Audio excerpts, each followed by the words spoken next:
This is Clarence Austin on Friday, May 3rd, for the Teach Now Module 8.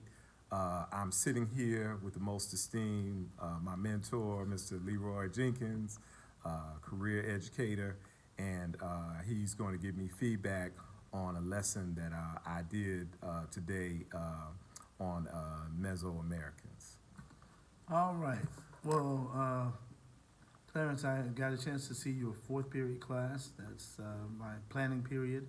And you were having your students to investigate the Mayan and Olmec complex civilizations. So I stayed for about 15 minutes. So this is the information that I saw. I always enjoy going to your classes because you allow students to interact and respond to things that other students have responded. And I think that's important because of the fact that it's important because of the fact that we want kids to make sure that they hear other perspectives. And you always ask students to respond to what another student has said. And it's twofold. It gets them to pay attention to what other people have to say. And it also gets them to consider another, again, perspective to something that they may not have thought about. And that's always one of the good things that I always see when I come to your class. I always enjoy the fact that you have your high flyers and medium students and students who are maybe not at that point working together in groups. And that appears to have worked throughout your entire school year because they know what to do, they know what's expected, and then they act appropriately. So I think you allow people to sort of pull the best from each other in the groups, and I think that's a good thing. One of the things that I might caution you is that when you have students read, let the student know in advance that you'd like for them to read so that they can at least have 30 seconds to sort of proofread what they're about to say. And if there are any words that they may not be able to pronounce, they have an opportunity to do that. Sometimes kids get embarrassed when they can't really pronounce a word because they've never seen it, but it does give them a chance to at least engage with whatever you're trying to get them to do, and then it will give you an opportunity to make sure that you can clarify the pronunciation or mispronunciation of words and that kind of thing. There was a student that I know that you had told to move to a different section, but for whatever reason she chose not to do that.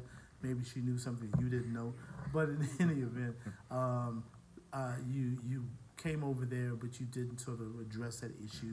And I think sometimes with students, we have to address it a second time for them to know that we're serious about a matter. So that was probably one of the things I might have gone back to her as quietly as you did the first time to say, by the way, I noticed that you didn't move, and I need for you to move to where you can be a participant of this particular process.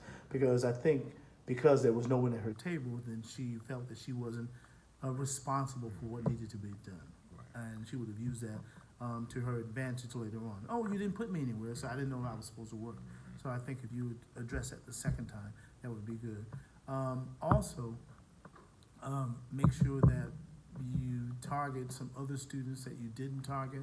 You targeted students, and I saw names on your lesson plan as to who you were going to call and that kind of thing. So they were prepared from that standpoint. But other kids who may not necessarily feel that you're going to call on them may remove themselves from what's going on.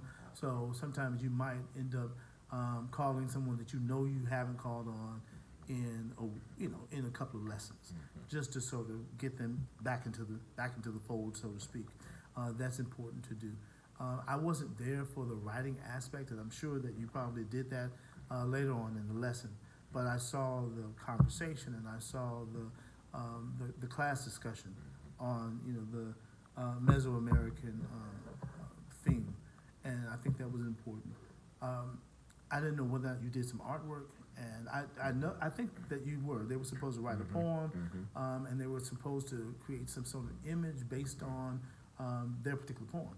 So I think that's definitely higher order, because sometimes it's symbols that they can use, and then they're supposed to explain those symbols to other individuals. And if you're able to explain a symbol that is associated with a group of people or an ethnicity, I think that's definitely higher order thinking. So I see that you use a great deal of time within the class, and you don't waste a lot of time. I'm not one of those 30-second individuals, although I probably could learn from you to be able to do that. But timing is one of the things that I have not mastered, even in my 20-plus years.